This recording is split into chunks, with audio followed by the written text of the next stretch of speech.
What's up, guys? Good morning and welcome to Roma Theory. Europa League is back, and what a cracking game we have this week. Up to Glasgow in our first trip to Glasgow against Glasgow Rangers.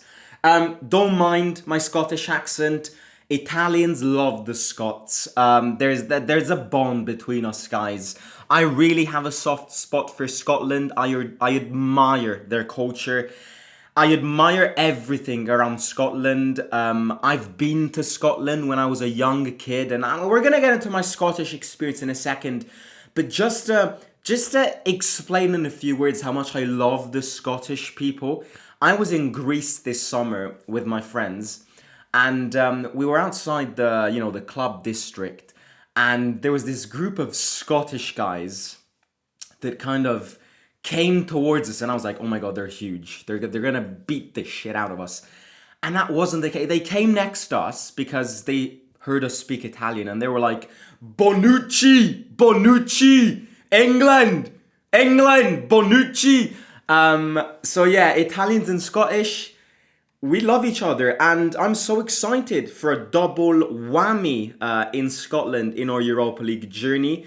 I really wanted to go to one of these two games, but the period of these two games, there was one period that both the Glasgow games didn't have to pop up in, and it was this period for Glasgow and the other period for Celtic. If we do reface in future rounds, I will be there, and that's a promise that I will make hand on heart. But what a massive game we have. I'm so excited for this one. I woke up this morning with like 20,000 news. De Rossi, new Genoa manager. Bailey injured again. Dybala, of course, yesterday out for 3 weeks. Where do we even start? I feel like we woke up and it was like, De Rossi, new Genoa manager. Just a few words. Like, brother, good luck. I cannot wait until the 29th of December 2025, where we will be playing Genoa at home and you will return home and we can give you a proper second farewell. I wish you all the best. You have no idea how much I love you. There is only 2 games where I won't be cheering for Genoa, and that's the 2 games against us. Other than that, Genoa fans, you have a second fan now, because I wish that man all the best. Because you don't betray a brother, you don't betray a father, and you don't betray a friend. Forza Daniele De Rossi. Okay. Oh, also, I have an announcement to make. I'm gonna make it now, and then I'm gonna repeat it in other videos in case you miss it. And there's an exclusive YouTube post that you can properly read to get more info about this announcement. I'm launching a membership program. I was thinking about this. It's been quite a long while, and I was like, I have to revisit my membership program because it's absolutely ass, and there's so many good things that I can do to this community. That you can be part of if you become a member, of course, by clicking the membership button down below. You don't have to. Everything that you see will continue to happen, but if you want to even boost your level of support, I said every time, every single penny that this channel gets reinvested in away days, tickets, all for the love and passion that I have for my club and the passion that I have for my club to bring it outwards to you guys. So if you want to have the ultimate boost of support, you can choose between 2 programs, a $4.99 per month program, which first of all gives you a tag next to your name and thus priority response to comments. I do miss comments most of the times, but if you do comment as a member, I will get to the comment as soon as possible. You also have an exclusive entrance to the WhatsApp fan forum. A lot of you guys are already in. Not a lot, but the OG is already in. I'm like, everyone wants to join. It's so fun. Trust me, if you are a part of the WhatsApp fan forum, let us know in the comments how fun it is. We're like brothers. Like, I'm not joking. That fan forum, it's been going on for like 3 years now. And I'm like, we can put it in the membership so that more people can join. We've built such a good bond, and I'm so proud of that WhatsApp fan forum because I relate to everyone in that fan forum as brothers and friends. Like, genuinely I do. I don't know everyone's name, but it's so fun because we speak about Roma news, react to news, games after games, pre-game press conferences and everything. But once in a while, you also have incredibly fun debates because everyone is from all around the world, and it's so fun. And we have best cuisine debates, best film debates, best horror movie debates. It's so fun, and If you're part of the WhatsApp fan forum, you also get behind the scene footage from me. If I go to an away game, I post some pictures on it.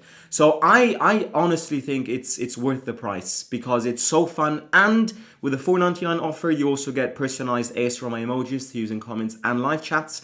Then $7.99 per month, you can have all of the above. So WhatsApp fan forum entrance, tag next to your name, priority to comments, personalized emojis, and one video per week that only you can access to, and that is a tactical insight videos coming from games. So if there are some tactical insights, tactical analysis, tactical movements that I take notes of in games, I want to share them with you guys. I know I've said it already, I'm moving into a more tactical phase of my life when watching football.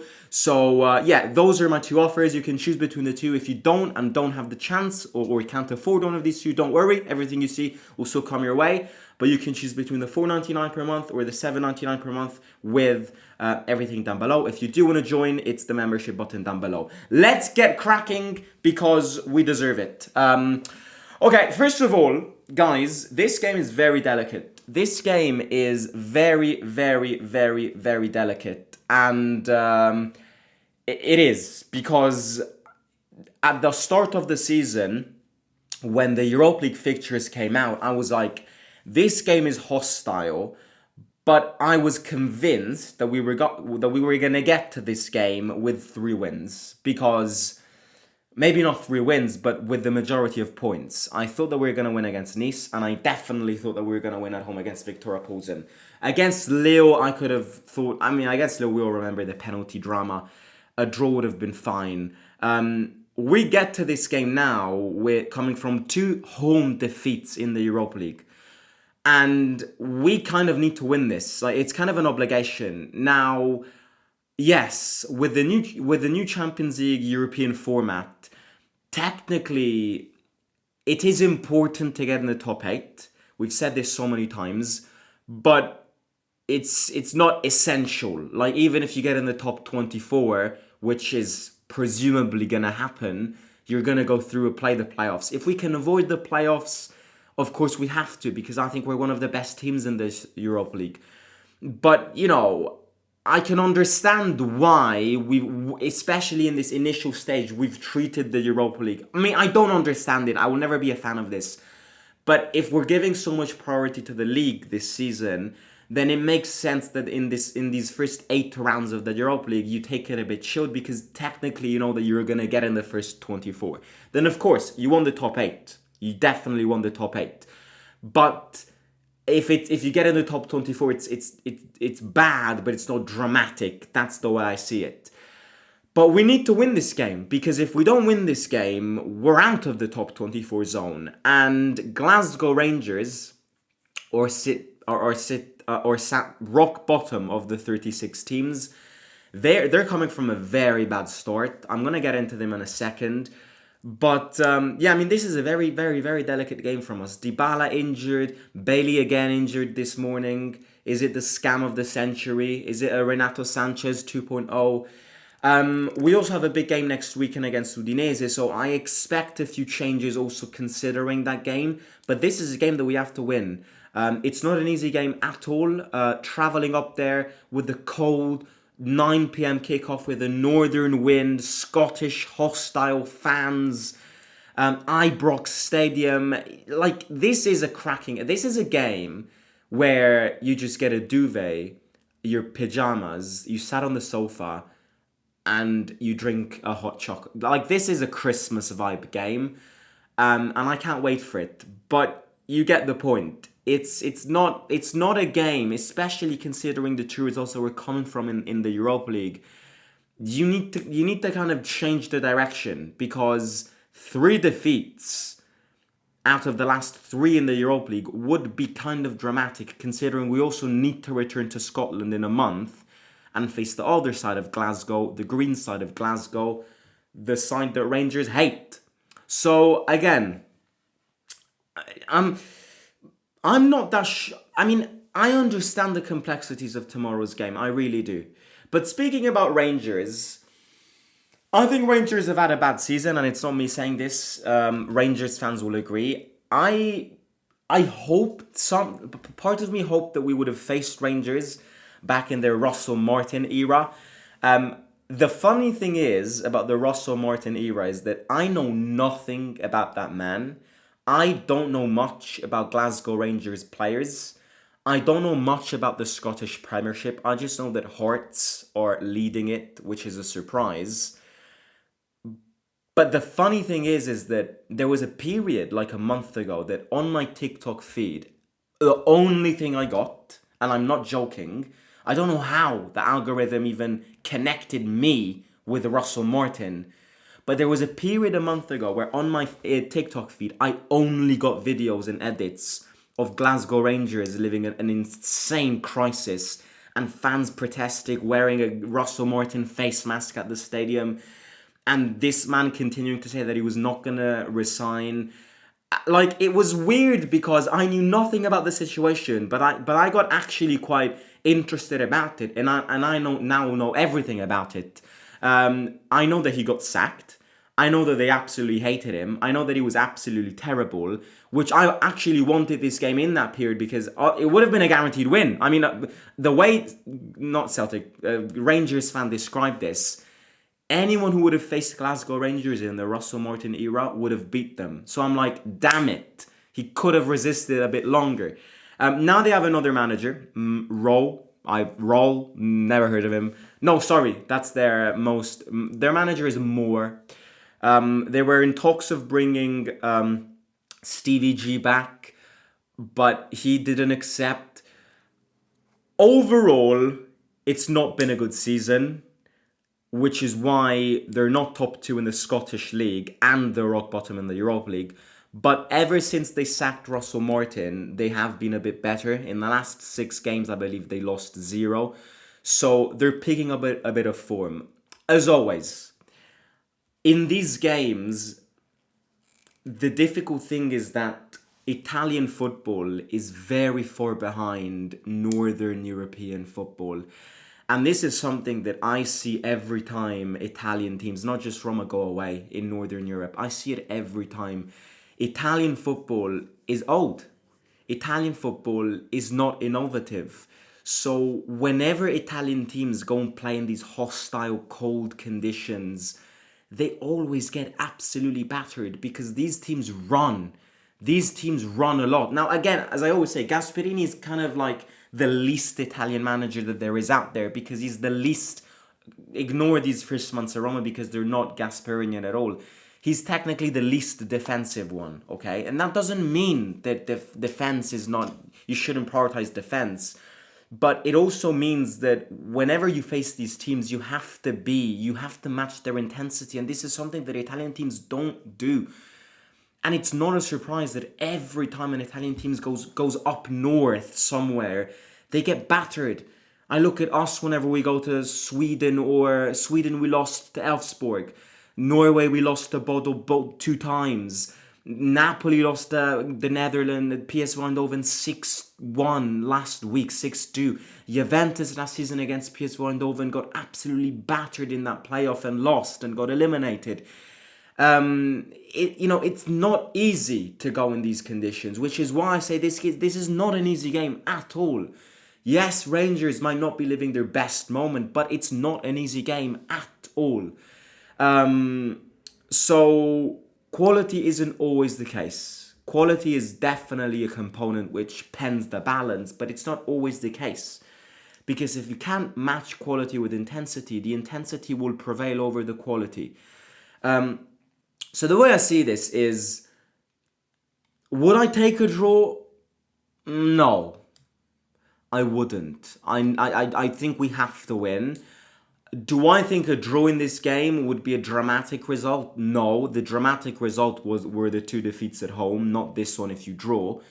If you had won the 2 games against Lille and Victor Posen, especially that Victor Posen game, even only that Victor Posen game, we would have probably been in a position where we would have taken a draw in this game.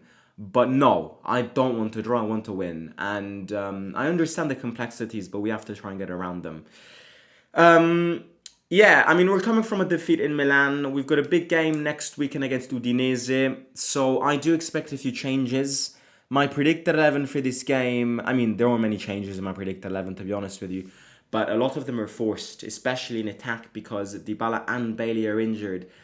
I mean, I, I'm no longer surprised. I think who is still surprised by Dybala? Who sits there and reads the news that Dybala gets injured and goes, "Oh my God," and frustrates himself? You don't understand the game. I don't get frustrated one bit ever since Dybala survived his first season with us throughout all the injuries and the second, and how repeatedly constant he got injured. I no longer get frustrated. This is who he is. This is who we need to accept he is. You know, I said this last week. Do I think Dybala is the best player in the team? Yes. But do I also think that his time is almost up? I absolutely think that as well. That doesn't mean that you can't give in a 1 year contract extension if he lowers his or halves his wages. If he does that, yes. But if he doesn't, then you shouldn't at all think about extending his contract. Yeah, this is who he is. I mean, it's 3 weeks out. It's going to take him another 2 weeks to get fit. He's going to play 4 games and then he's going to get injured again. This is the cycle, guys. There is no longer need to get surprised and mad about it. Bailey also injured. I'm starting to think that Monchi at Aston Villa scammed us real big because he's extremely fragile. He got injured again, out for the next 2 games, and he's going to be out for the international break.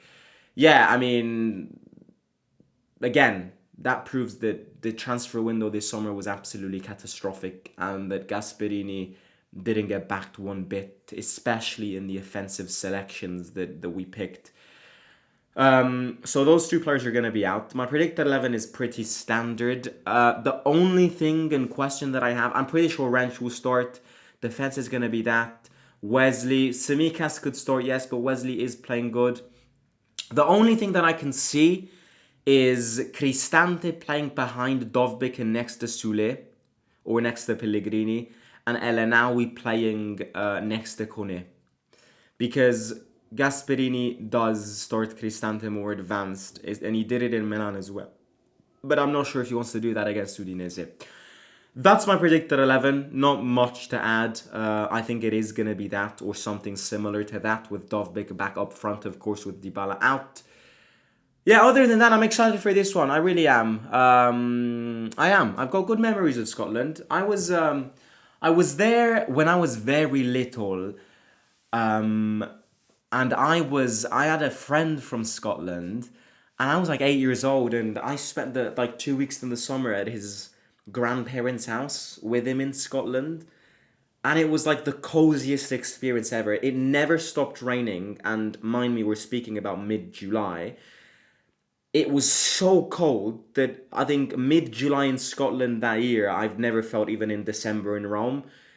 And it's just that makes it the fact that we went. It was this little village, and it wasn't like Glasgow or Edinburgh. It was this little village in the middle of nowhere, and it was nice living the Scottish life for 2 weeks. I remember we were gonna go with it. His mum always brought us to like the take us to the candy store. No, like the local grocery, and we always got a can of Iron Brew. And then I remember, oh man, I've got good memories of that trip. Yeah, his grandfather brought us to a restaurant, and I'm somebody who eats everything. Like, I am no fuss about food. I genuinely would eat everything. I love trying things from different countries. But I was 8 years old, and his grandfather at a restaurant ordered haggis, and I didn't know what it was. And then his grandfather told me it's like liver, heart, and everything cooked in the intestine of a sheep. And I was like, what the hell are you eating? But now I'm so curious about it. At school, I had some incredible Scottish teachers. My chemistry teacher was Scottish. And I still have him shouting hydrogen peroxide in my mind. And then my maths teacher was also Scottish, and he used to always speak about how he had a crisp obsession, and how his favorite flavor of Lay's with crisps were the haggis flavored crisps, and ever since he said that, I'm trying to find haggis flavored Lay's crisps everywhere around the world. If you're Scottish and you have like Lay's, haggis flavored Lay's, send me a packet and I'll give you a fiver. I'm so desperate to try them after he made them look so good. But yeah, big up Scotland. But of course, I hope we win on Thursday. Right, Gasperini will speak this afternoon, so we'll see what he will say and we'll see who you'll have the press conference next to. Remember, I did open a membership program, $4.99 first offer a month and $17.99 second offer a month. You have all the criterias of the two offers. As I said at the beginning, you can choose, and it's a way to not only enjoy extra content and extra Romanism with the fan forum, but it's also a way to support the channel even more. And yeah, right, hit the like, subscribe, and Forza Roma! Talk to you soon. Simo out.